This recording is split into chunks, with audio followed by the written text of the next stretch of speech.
So my name, first and foremost, as you see, maybe on the name tag, I'm Larry Stafford Jr. I'm the Executive Director for Progressive Maryland and the Progressive Maryland Education Fund. And we're a community-based political organization that works across the state of Maryland to transform the political process as well as the economy in such a way that will benefit everyday working class people, especially people of color. So I want to welcome you and thank you for joining us, because today we're facing a pivotal moment in the fight for the soul of our cities, starting right here in Baltimore, Maryland, where Sinclair Broadcasting, a right-wing media institution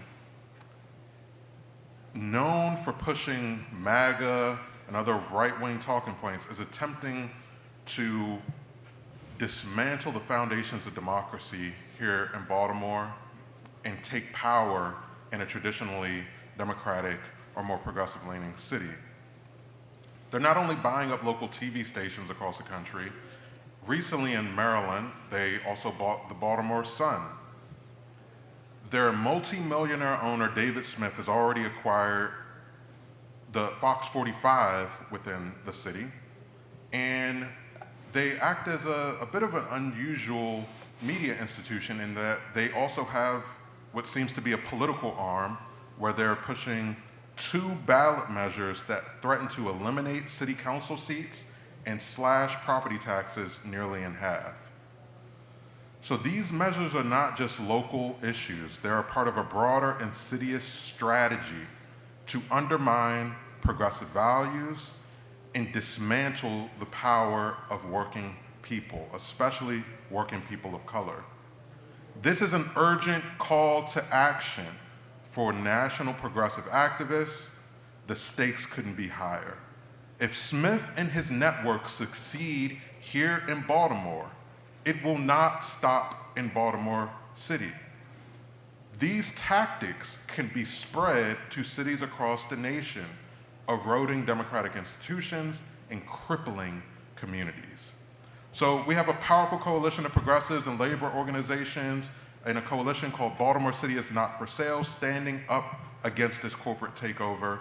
And you're going to hear from some of the folks leading in these efforts and covering these efforts as well. We're at a crossroads, folks, and the outcome of this battle will set a precedent for the future of grassroots activism and local governance across the United States. So we need your support and we need your input as we go through this. So I'm just going to quickly introduce our panel. So we have Emily Sullivan, who covers Baltimore City Hall for the Baltimore Banner. Today's her last day. Can I say that? Yeah, you can. But give her a hand. Thank you. We also have a city council member representing the 14th District, Odette Ramos, here with us. And then the president of the Central Maryland AFL-CIO, the Baltimore AFL-CIO, you can correct me if I'm saying it wrong, Courtney Jenkins here with us as well. And then we're also joined by Joshua Harris, the first vice president of the Baltimore City NAACP. So I'm going to let the panelists not only introduce themselves, but I have some starting questions for each of them here. So starting with Courtney Jenkins. So I want you to introduce yourself and then talk to us about how this affects working families in the city of Baltimore. These 2 ballot initiatives, one's to cut the city council in half, the other will cut property taxes in half, right? You know, there's some people who may say, you know, why not save city government some money, cutting out some politicians' salaries, or why not, you know, save working people money in their pockets by cutting their property taxes? What do you say to anybody who may be a proponent of this measure about how this impacts working people? Well, thank you, Brother Larry, and good morning, family. Can everyone hear me okay? Yeah. Well, first I want to say Baltimore City is not for sale. And we need to prioritize, thank you. We need to prioritize the working class folks of this city and not billionaires and developers. So our council, which is made up of over 100 affiliated local unions across the greater Baltimore metropolitan area, and I know it don't look like your typical labor council president, but organized labor is changing, right? And what we see is that the impact is twofold to working families, because many of the same black and brown families and women especially who rely on good government jobs in our city government services are being under attack by way of employment. But also those same families rely on strong public services, things like a strong public education system, strong public safety, city services, and of course employment to make it through, right? To grow their families and provide economic security to grow the middle class. So what we consider this is as an existential crisis. Again, it's not just about good government jobs in Baltimore City, but it's about good, healthy, thriving neighborhoods. We've taken a deep dive into many different pieces of data sets and analytics and work with our coalition here, everyone at the table sitting here today, from our media to civil rights organizations to elected officials. And again, what we've seen is something that we pretty much know from the jump. This property tax ballot measure and the shrinking of city council is not to uplift working families in Baltimore City, which is the backbone of the charmed city, our great city. It's really to continue to push the interests of big money and the corporate and wealthy elite. So when we talk about a reduction in city services, right, it's not just, again, cutting jobs. It's about, having your trash picked up on a regular basis, or we just had a return to biweekly recycling, which many neighborhoods depend on. And what these things are trying to do is trying to pull back on all of that, right? They're trying to buy up Baltimore City so that way they can push their own interest, whether it be, privatizing public services, busting up our unions, because what we know is that there's an agenda from the far right to, again, buy up metropolitan areas, mainly metropolitan areas where there is a lot of black political power. So in a city like Baltimore, where we have, a young black mayor like myself, who's a young black leader of the labor council, and a city council that is diverse and reflects the constituency that it represents, they're trying to shrink all of that so that way when you look up, Baltimore is the next San Francisco or the next Washington, D.C., where you see gentrification and working class people being pushed out where there is no opportunity. So again, we're here with this coalition to say Baltimore City is not for sale, and we're going to continue to fight back. Thank you so much. And now I'm going to go in order here. Next we have Emily Sullivan, reporter with the Baltimore Banner. And what I wanted to ask you, Emily, is as a journalist, how do you feel about Sinclair Broadcasting's role in all of this as both a media company and also seemingly an advocacy organization pushing a specific agenda?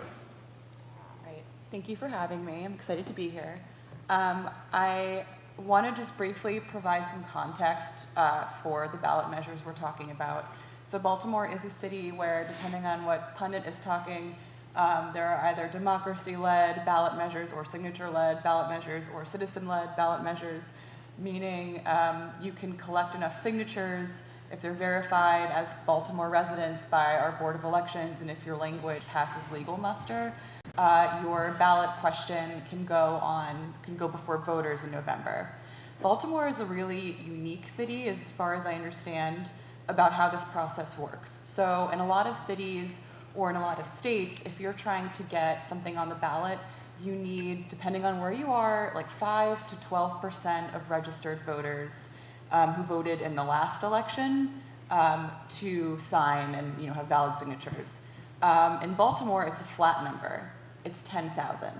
For context, we have about 550,000 people who live in Baltimore, and the 10,000 number, as far as I've been able to research, goes back more than a century before women could vote and before it was easy and realistic for men of color to vote. And as we know, it can still be very difficult for some people to vote today. So the 10,000 number is, again, as far as I can tell, a unique thing within local political ecosystems. And we first saw this group organizing under the name Peace start rallying around this unique process in 2022. Peace is a group that is funded primarily by the founder is not his proper term, by the executive director, I think it is, of Sinclair, David Smith. He is a businessman who lives in the county, and he has spent hundreds of thousands of dollars through Peace to get these measures on the ballot. In 2022, the group successfully put a term limit ballot measure on, which I will just say in Baltimore, where we really struggle to have any sort of political stability, was, to me, on my last day, I'll say it was an ironic ballot measure to try to get across the board. This year, the Peace Group is organizing for a measure that would reduce the council from 14 members representing 14 districts to 8 members. We had a redistricting effort this year that slightly shifted borders that City Hall led. And so enough signatures were collected, and the interesting thing about this piece of legislation is that if it passes in November, and I've done the math recently, the last time Baltimore voters said no to a charter, a ballot measure was in 2004, and since then they have overwhelmingly passed more than 120 different ballot questions, so the odds of this succeeding are very good.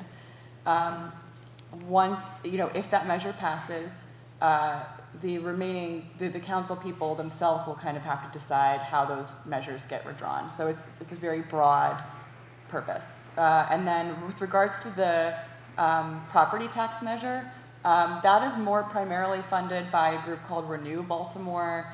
That is a coalition mostly of developers, landlords, and economists. The Sinclair and the Smith family are not so much involved with that. That is a measure that is supposed to slash our property taxes in half over 7 years. The Board of Elections in Baltimore did just strike that down. They said this language is unlawful. Only elected officials by law can change property taxes. I expect there to be a lengthy appeal from the Renew organizers. So for now, that's not slated to be on the ballot, but the appeals process is yet to begin. So I would say that's a little bit up in the air. Sorry for my lengthy background. I'm a journalist, so I have no choice but to do that. Yeah, and I will just quickly answer your question about how I feel about Sinclair's role as a media company and almost an advocacy organization. If you tune into Fox 45, which is this flagship Sinclair station, you're going to see a lot of stories about how Baltimore is a city in crisis, how Baltimore is not functioning, it's ripping apart at the seams. You'll also see stories about the peace-funded ballot measures that very rarely disclose who's funding them and how they work. And so as a member of the media, I personally feel like my role is to just provide unbiased information to people. I'm not interested in so much as being a moral arbiter or spinning anything as much as I am is just laying out the facts for people. And so it's not good standards when that's the strategy of a media organization. So thank you for organizing this panel. All right, thank you. All right, now going to Josh here.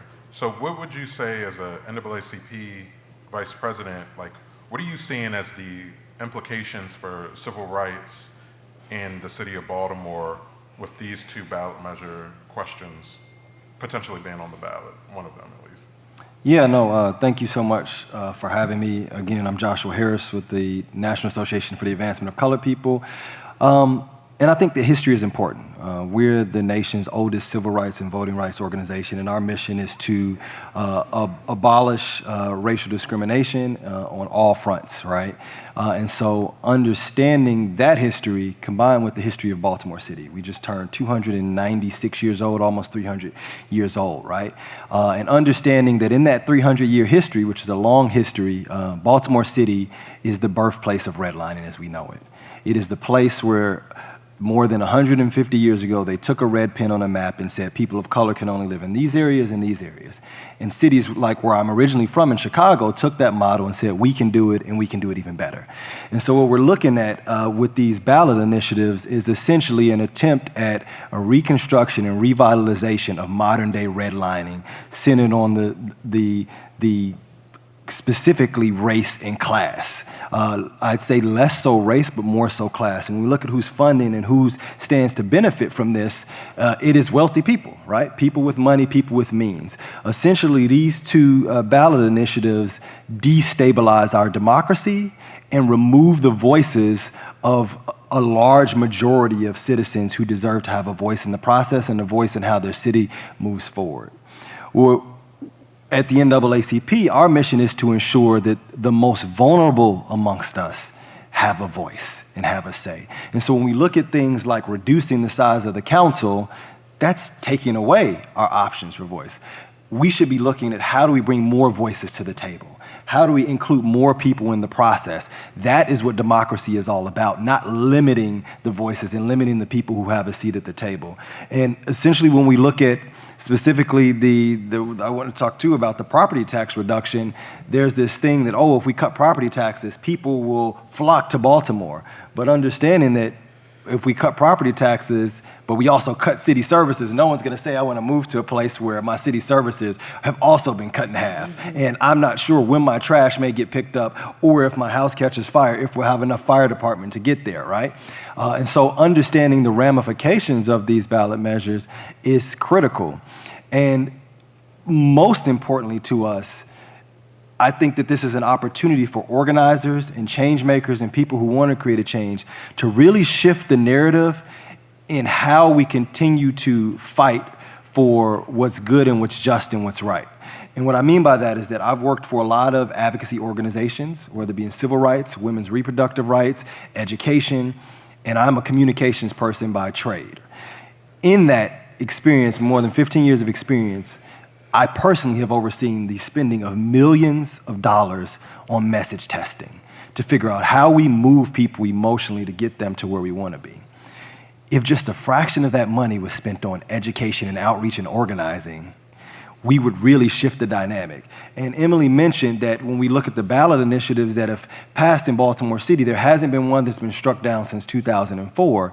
And I would say that's because there has been a lack of sharing information and educating the citizens of Baltimore on what the impact of these ballot measures are. And so you get to the voting place and you say, you're looking, you're like, darn, I looked up my city council person and I know who my congressperson is, but there's a lot of other stuff here. And there's been very little to almost no money spent on education and outreach and organizing holistically, and that's by whether we want to talk about the party, whether we want to talk about the organizations that are pushing some of these, unless they've been led by progressive organizations, there's been very little outreach and education. And so as organizations and advocates, we have to really begin to shift our mindset on communications and public relations away from how do we just move people emotionally to how do we create a more educated voter base. Because the more educated that our voter base is, the less we have to worry about things like this. And so ultimately, these ballot initiatives are a direct attack on the civil rights and the voting power of the citizens of Baltimore. And so as the NAACP, we stand in opposition to them, and we're going to do our part to make sure that our members and beyond are educated on what the long-term impacts and ramifications are on these ballot initiatives versus just short slogans, as we've discussed in our coalition calls. So how do we make sure that we're doing education and outreach to do exactly that, to reach the people and educate them beyond just these ballot initiatives, before in 4 more years, what's going to come, so that people know what to look for, the questions that they should be asking. Even as simple as, okay, if I see a lot of ads and signs, where did the money come from for those ads and signs, right? Asking those simple questions and seeking to find the answers to better understand who's putting things in front of you is critical to us as organizers and how we create change in our city and beyond. Did that answer your question, Larry? I'm sorry, I know I just went on a bit of a... Yes, it did. Okay. Yes, it did. I think you did a pretty good job of it. Thank you. So we have Councilmember Odette Ramos, and you've got one of the questions I'm most excited to ask here. So in order to defeat these property tax measures, it stands to be reasoned that we'd have to convince a population of folks to have trust in their city government, right? Where many people have lost some faith, and they'd have to care about whatever financial benefit they get from like the city government, like more than they care about getting like a property tax reduction, and trust that they have representation in general. So like as a member of the council, like how do you feel that we can defeat this and build that trust back up for city residents? Sure. Well, thank you all for coming today, and also thanks for letting me on the panel. Like Josh said, and like Emily said, you know, Baltimore is the home of redlining. So yes, those laws are not in place anymore, but we still have the impact of those laws. I hope all of you have read Dr. Brown's Black Butterfly from Morgan State University, that will tell you and will show you the segregation in our city. And I think what's happened is that, yes, there is not a lot of trust in government, particularly in the areas of Baltimore City that have been disinvested and where it seems like leadership does not care. And so I walk into the chamber, city council chamber, every day, humbled by the fact that those laws were passed in that very chamber, okay, where we make laws now. And we have an obligation to reverse the impact of what has happened. And so when I look at the tax thing and we look at the reduction in the council, that directly is opposite of what I consider my mission and why I ran for office, to defeat and to reverse the tide that we've been seeing in Baltimore, where some communities simply are ignored.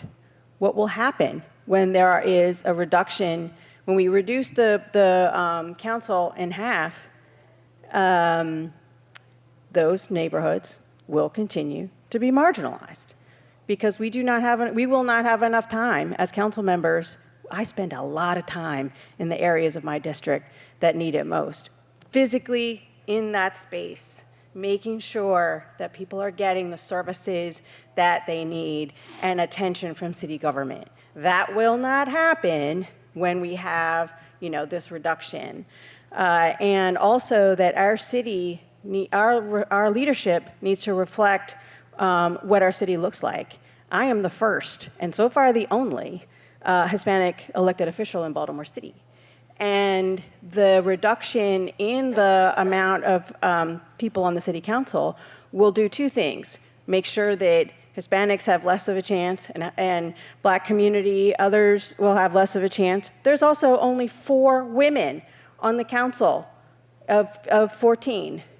By the way, in 1976, there were 3 women on the council, okay? So the likelihood of women being elected will be lower, right? Especially since it's harder for us, both women and people of color, to fundraise, right? Anyway, so those are the messages that we have to convey to our residents.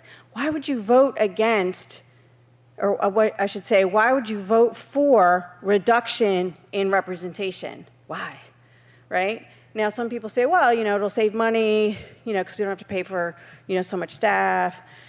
But that's just not going to be the case, because then you'll get less representation. Baltimore is a very unique city. We are a city. We are also a county. We are not part of Baltimore County.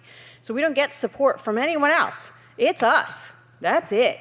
And so we have to be, dependent on making sure that we're addressing all of these issues. On the tax thing, if we reduce our property tax by half in 7 years, we will not get our trash picked up, period. What does that say to communities who already complain that they can't get their trash picked up, that there's illegal dumping, that people don't care about us? That means that whatever money we have from, any taxes that come in are going to go right to the areas that are already getting it, right? Period, end of story. So those are some of the messages that we're going to need to convey. Hopefully the courts continue to see the light that this Renew one is illegal, because only the mayor and city council can set the tax rate. But also, let me just say this real quick, that there are ways, there's this whole narrative that Baltimore has higher taxes than other jurisdictions in the state, which is true. However, there are ways to really think through what is the best way to reduce that. And the thing is that the tax burden right now is on the residents. A third of our land is owned by nonprofits like universities and hospitals, and they are not paying property tax. A third, okay? So what happens if we reduce the property tax by half, and then that third is still not paying?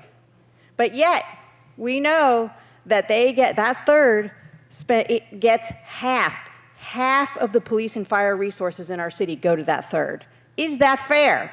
No, right? So one of the things we're thinking about is renegotiating the way we interact with our universities and hospitals to be able to have at least that to be paid.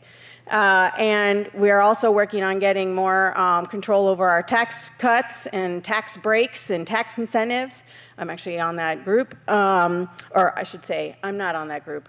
I wasn't invited, but I still go to the meetings and insert myself into the conversation.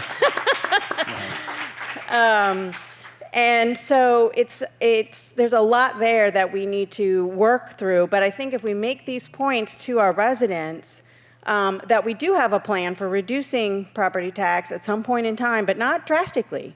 Because what these guys from Renew Baltimore are saying is if we reduce the taxes, then people will move in. Let me tell you, we do not have enough housing for people to move in. Baltimore City has a major vacant property crisis, which many of you from Baltimore know that's like my biggest priority. And so if we do not have the inventory for people to move in, where are they going to go?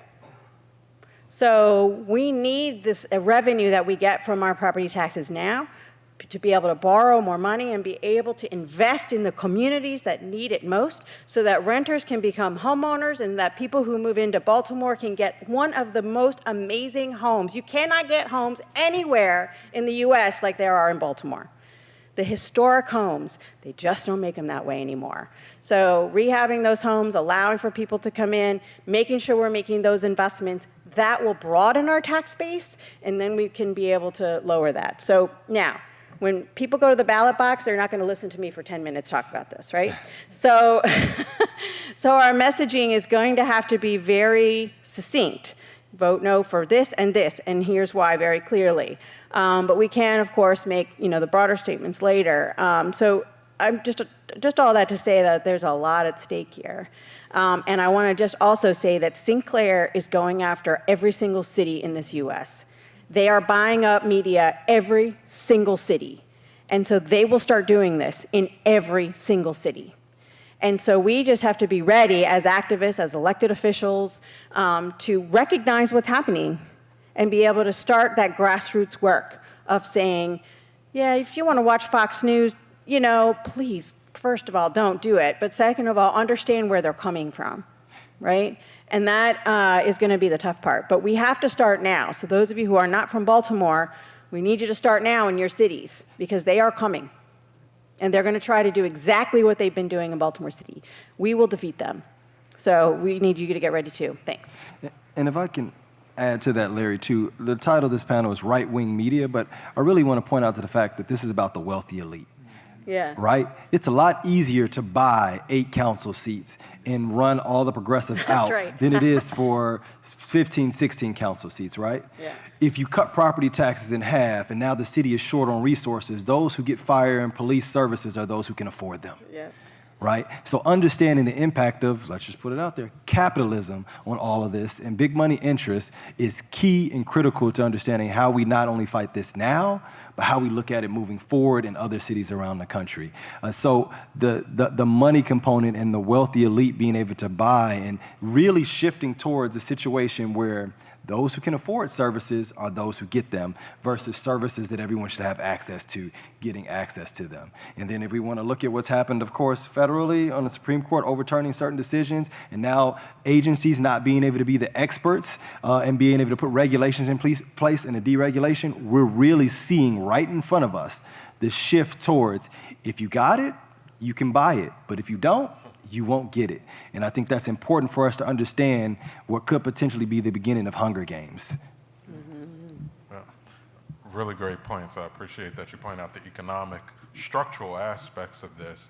Now, taking it to the economic and political front, just a question for all of you. I think the big elephant in the room question for me has been, right, we have a media institution that we've already said is somewhat unique in the fact that it's a national media organization that focuses locally, so it's able to fly under the radar while simultaneously communicating to people in a media outlet that I don't see any data on this, but I feel people trust their local news more than, they already know the national media is pretty biased, right?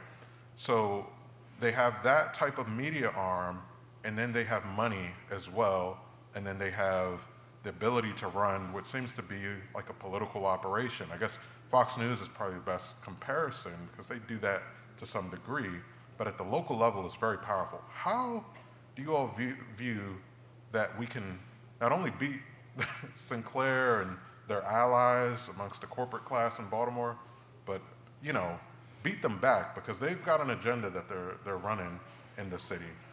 What are your views on how we beat them overall? I hope that question was clear enough.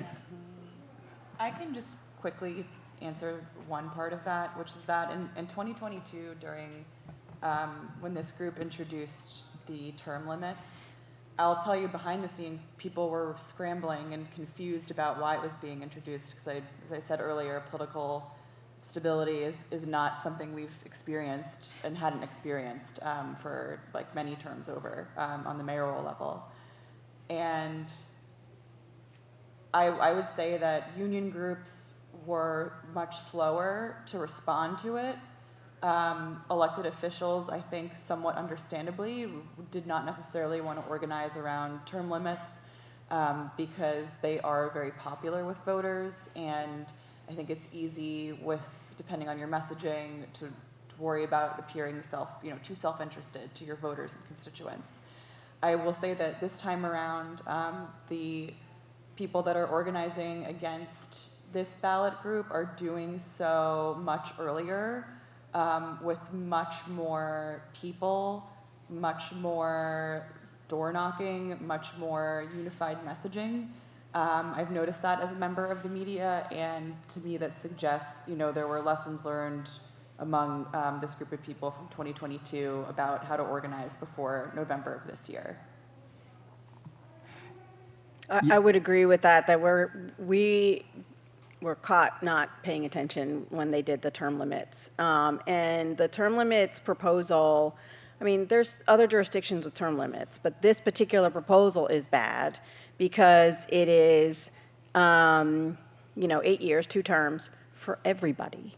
And so every 8 years, we get a whole new council and mayor. That's insane.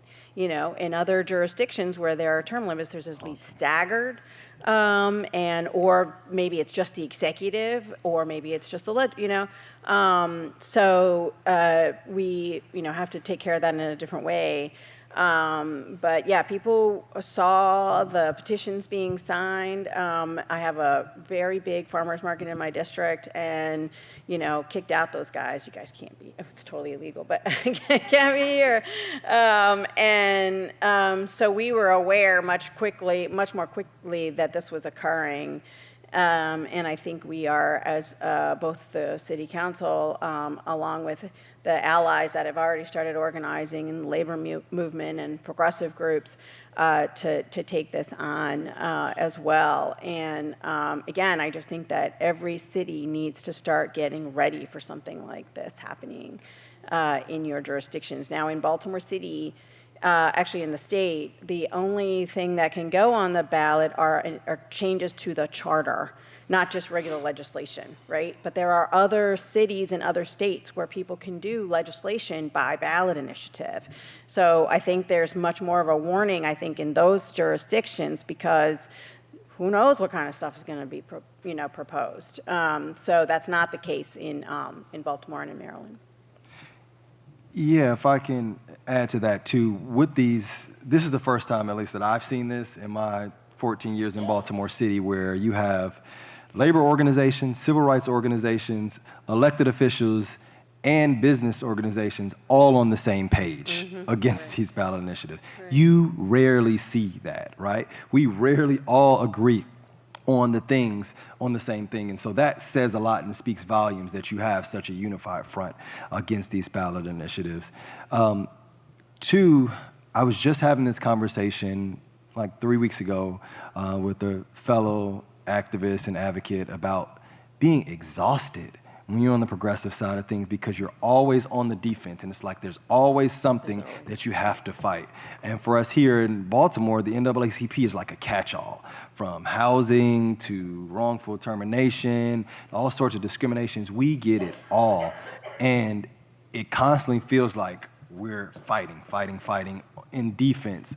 And we really want to figure out how we can get a progressive offense so that we can get the other side on the defense, because it is draining. And when you are doing this work, those of us who do it, you often don't take breaks, or you forget to take breaks, and it's just go from one issue to the next issue, right? And that's just not healthy. It's not sustainable for any of us. And so figuring out how we can get ahead of the curve and looking at the systems that we have in place, like one of the ones we have here in Baltimore City is our Charter Review Commission. And we had these conversations on the Charter Review Commission. I was lucky enough this time to be a part of that Charter Review Commission, which I see Davon Love from Leaders of a Beautiful Struggle, who's also on the Charter Review Commission with me here.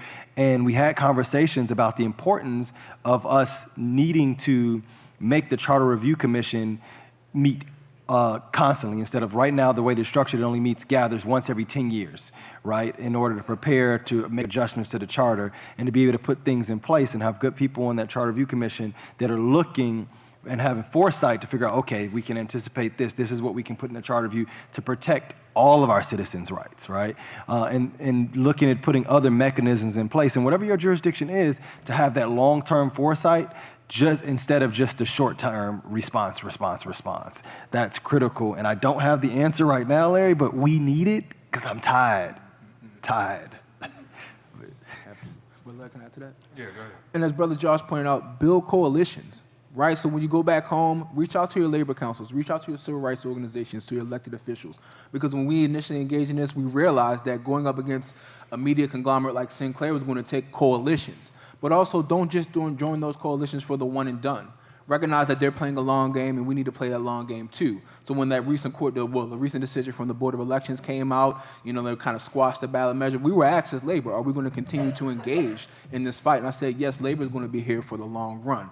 We're one of the most well-positioned types of organizations. We have the infrastructure, we have the people, we have some resources. And again, many folks that are delegates and members of our labor council here in Baltimore are also members of progressive organizations, also members of civil rights organizations, are even elected officials. So I mean, that's what it's going to take. It's going to take a big tent, because those lived experiences will be what helps that messaging and what helps us push back and defeat these type of ballot measures. Great. So I want to take us into questions from the audience as well. So if we can get that going, people get their questions together, and I think we got a microphone to get the folks also. But before we get into that, and while folks are getting ready to ask their questions, I want to follow up with you, Emily, actually, and just from a media perspective, what do you feel like is the media's role, like from outlets like the Banner, and now, well, the Sun is on the Baltimore Brew as well, and other outlets. What is the role that media can have in just addressing this kind of landscape where you have like one media institution that is trying to push a political agenda? Thank you for that question. I think the thing that guides my reporting, the question I ask myself if I'm stuck on a story is, what should a voter know? What are the facts that people need to understand what's going on, presented neutrally, presented from an unbiased perspective? One thing that I think is alarming about how Fox 45 I mentioned this earlier, but presents stories on these ballot measures you very rarely hear how they are funded. These efforts are being funded by the channel you're watching's leadership. And so I think for me, like reporting on political finance is like a huge portion of my job. I just have the Maryland BOE campaign finance it's my most visited page on my browsing history, which is really lame. That's how I found, I was the first reporter to report on the council reduction measure occurring. And that's just from checking these public databases every day, following up with people who are donating. You know, I do complain to BOE when people type their phone numbers in as 111, 111, 111, because the very idea is that you're supposed to be able to understand like who's donating, what's happening, and have a way to reach them. And so, you know, the banner too, like if we're reporting on someone who is a founder, like we were started with a seed grant from Stuart Beanham, who is a former state delegate here, and who is a huge Democratic national donor, you know, we note that. You need to be like transparent and truthful to your audience about like the forces that shape your own institution. And so I think, you know, I think the media's role, like in a utopia, we'd just be presenting neutral information for people to digest. And I think that like, you know, opinion columnists and essays with slants, like they have a role in our world too, right? But there needs to be a place that people can go to find that straightforward information. And I've been proud of the work that the banner has done to provide that source for people. Great. Now we'll take some questions from the audience. It's got the microphone coming your way.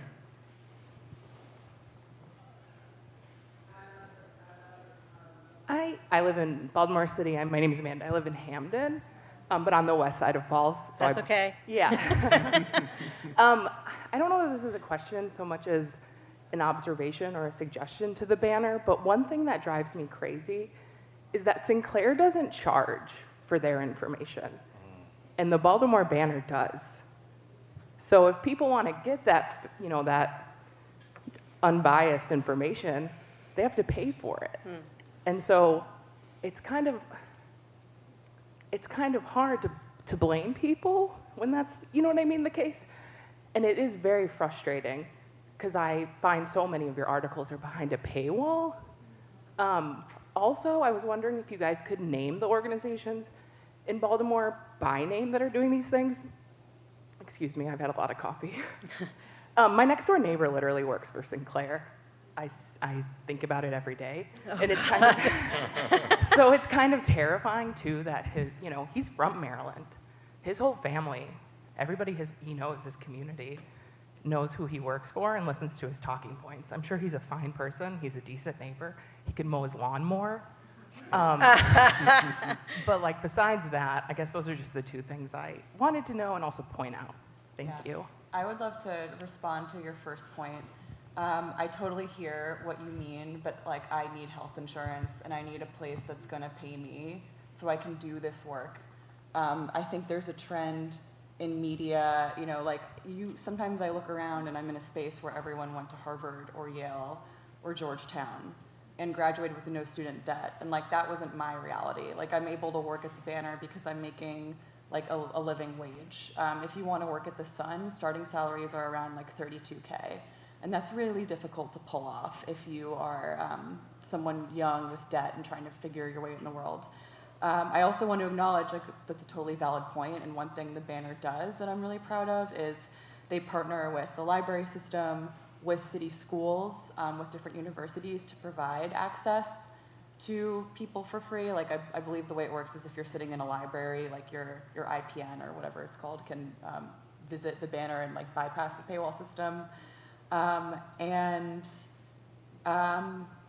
forget the second part of your question, if anyone wanted to respond. If I can also add to the paywall question, I totally get it. I don't like to pay for things either, but also understanding,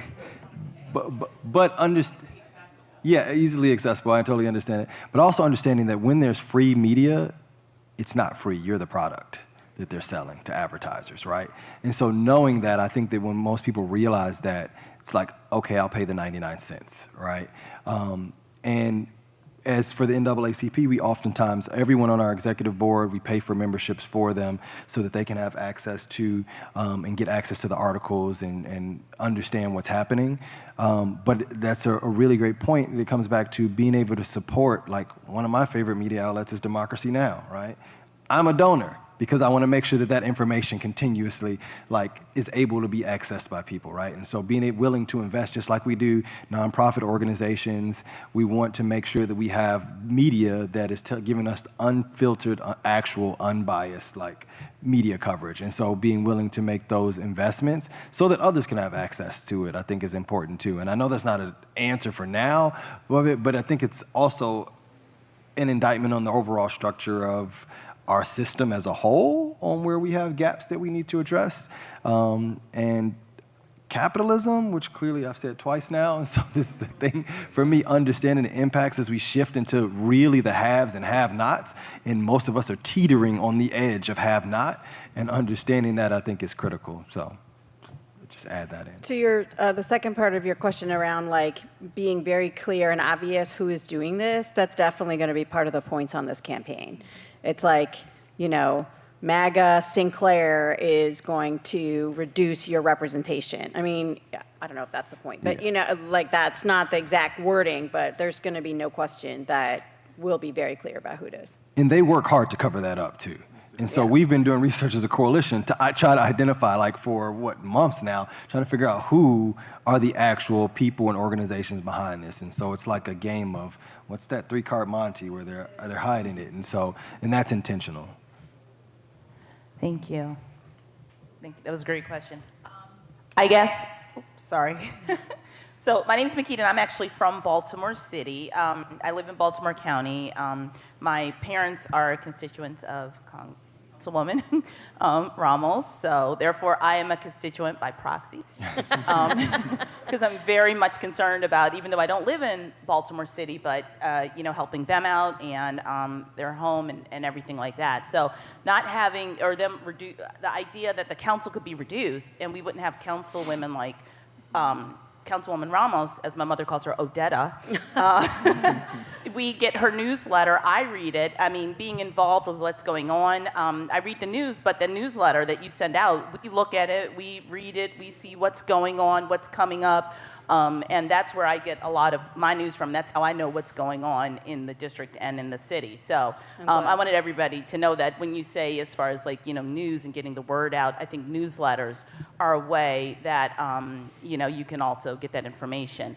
I think that's good because also in Baltimore County, the Randallstown NAACP just honored WBFF and in particular Chris Papps for being a leader in the community, and that goes and what they've done to reach out to the minorities in the community and Black and brown children. And I guess I just want to know, with what you all have going on here, how are you getting the message out to people so that there's not this counter narrative that this is such a great, Sinclair Broadcasting is great when you have the NAACP there saying something different than what you all are saying here? I think that question's for me. God, I knew this was going to come up. So, so I also, outside of being a representative on the Baltimore NAACP, I have the honor of our president, Reverend Kobe Little, is the president of the state NAACP.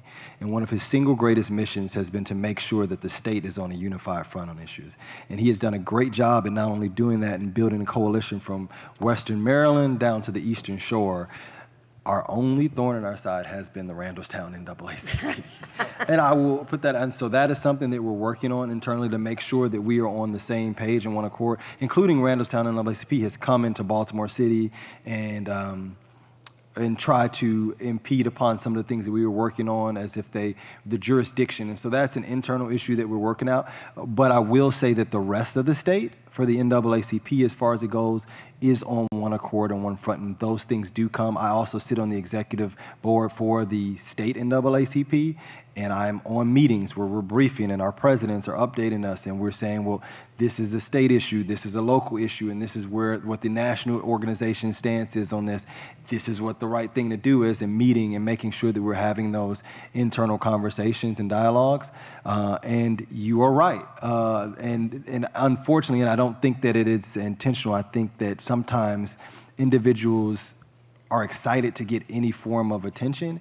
And in this case, I think that Sinclair Broadcasting has identified someone that they can say, oh, this can be our Black person, right? And so, and being aware of that and vigilant of that as people of color, we have to be aware of that. Like sometimes when organizations come to you and say, oh, we'd love to put you on this podcast or here, and not just saying carte blanche, okay, well, what do you want me to say, right? And being aware and vigilant of that as stewards is important. And so we acknowledge that, and that's work that we've worked on doing over the last 3 years since we've been under new leadership. And, last 5 years since we've been under new leadership in Baltimore, and the last year since we've been under new leadership statewide. It has been our sole mission to make sure that the NAACP is on one accord. All right, so I think we got time for maybe about 2 more questions. I say about 7 minutes left for us. So go ahead. How you doing? I'm Mary Jalil. I am a member of LBS now, but I've just been in Baltimore my whole life. And I was wondering if With Us, For Us is a part of the coalition, or if Councilperson Ramos knew about With Us, For Us, because I actually recently volunteered to get signatures to oppose to change the ways that nonprofits pay taxes, Right. or pay their part because they don't pay taxes at all. Yeah. So whatever that agreement is, I recently did signatures for that. So I was wondering if they are a part of the coalition, and if not, could you just speak to some of the orgs that are a part of the Baltimore It's Not For Sale? I know that's what you asked. Mm-hmm. Yeah. I was wondering if you can say exactly who's a part of that coalition, so folks can know how to get engaged in it outside of just looking up the coalition. Sorry, so I can 2 parts. speak to that. Do you know about We Are Us, With Us, For Us, and then who's a part of the coalition, and how could we be more engaged in part of it? So With Us For Us has engaged, as well as our affiliate 1199 SEIU, who is driving a lot of that work. Yeah, they're leading. Other organizations, of course, the Metropolitan Baltimore AFL-CIO, the NAACP, Jews United for Justice, Progressive Maryland, who's helping lead that coalition, and a slew of others. And we are always welcoming others to the table to be a part of the coalition, because many hands makes light work. And it's a great initiative, because what it would do if it passes is make sure that the institutions that have not been paying taxes are doing that, and it's going to be able to help families in the city. So, but yeah, SEIU is part of it, and there's a flyer floating around somewhere with the coalition partners on it. From the progressive side, there's also labor, and then the city council and the mayor all working together. Yes, and also I wanted to mention we have a table downstairs. I believe Jews United for Justice has these flyers at the table, as well as maybe LBS as well. Grab some more information at one of the tables downstairs. I think we have time for maybe one more question, actually. So who will be the lucky contestant? Okay. She's got it right here. Go ahead. Oh, it's me. Oh, it's you. Thank you. All right. Hi, my name is Cassandra. I'm a Dream Defender. Come to our panel, 245. And I'm from Florida. Yeah, welcome. I just want to say I'm glad y'all are talking about, the reduction in taxes, and how it sounds like something that's good for everybody, but really it's good for those that want to come and exploit your beautiful city and your beautiful state. I, in Florida, live in areas that I love, and I've heard other people in Florida go through interesting experiences where businesses are built and prioritized so much that their area became a food desert because they built everything but a supermarket for the people who live there to eat at. So thank y'all for talking about that. What I wanted to talk about was a shift in culture, especially on the internet, where a lot of youth are consuming media, and right now everything is about getting rich, being rich, taxes. Only poor people pay those. No one should be paying taxes. So how do we fight these narratives? Is everyone now all the youth want to be entrepreneurs and be the next freaking Bezos? And how do we fight that narrative? Because now sometimes it feels like when you say things like, big business hurts you sometimes more than it helps you, they're like, but I want to be a CEO who makes $3 trillion a year. How do you fight these narratives that are being pushed so heavily online to young people? So how do we fight capitalism? That is a really great question. And love the Dream Defenders. Your founding co-executives, Philip Agnew and Ahmad Abuznate, are good friends of mine. That was the first organization I was able to secure a large donation for back in 2013. So glad you're here. I think that that is a great question, right? And I think that we are centered around like this idea that the American dream is to become rich, right?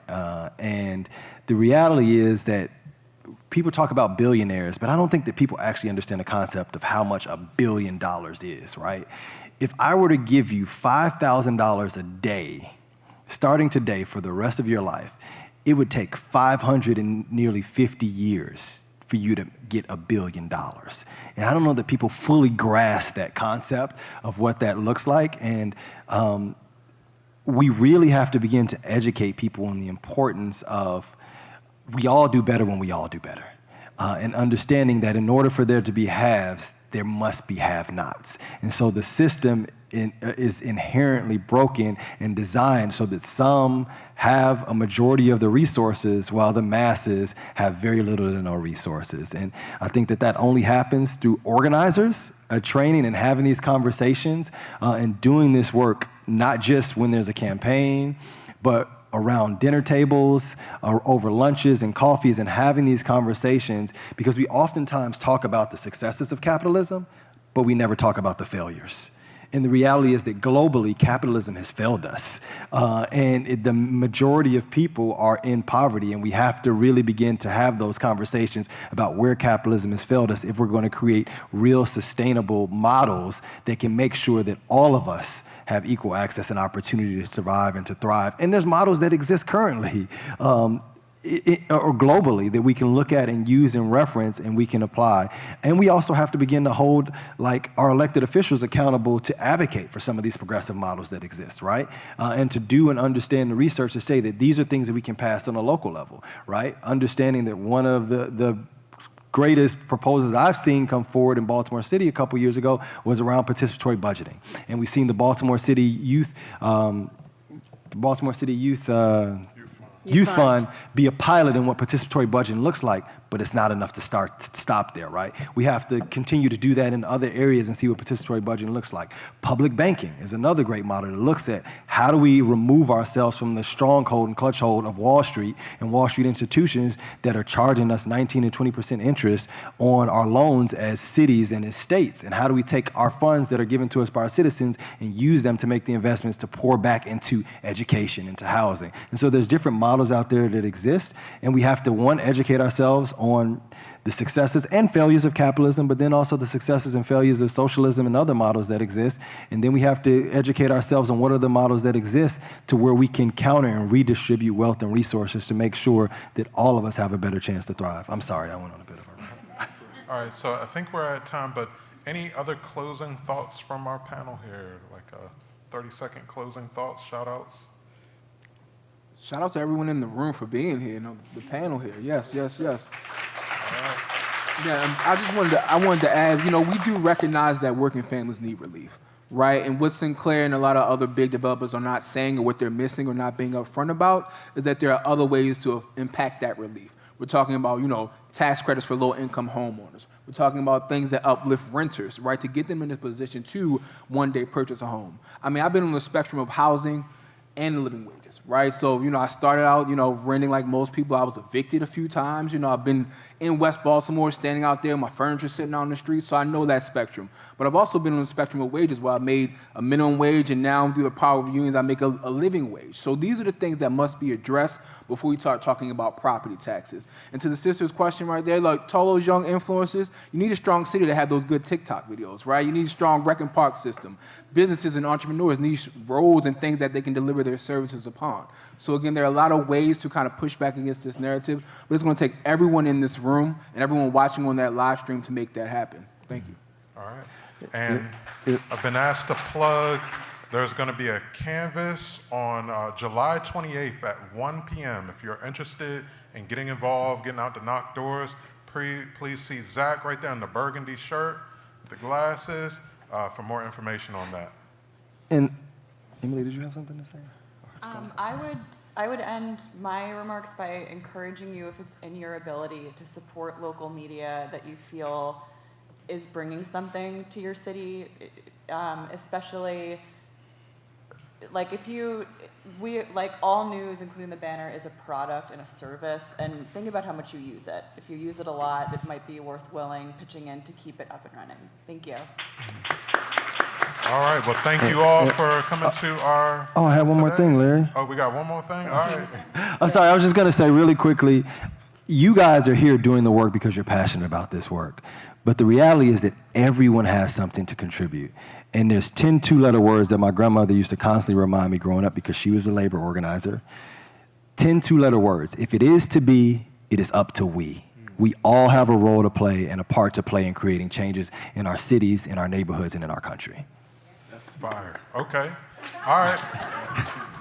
Y'all take care now. Thanks, everybody. Thank you.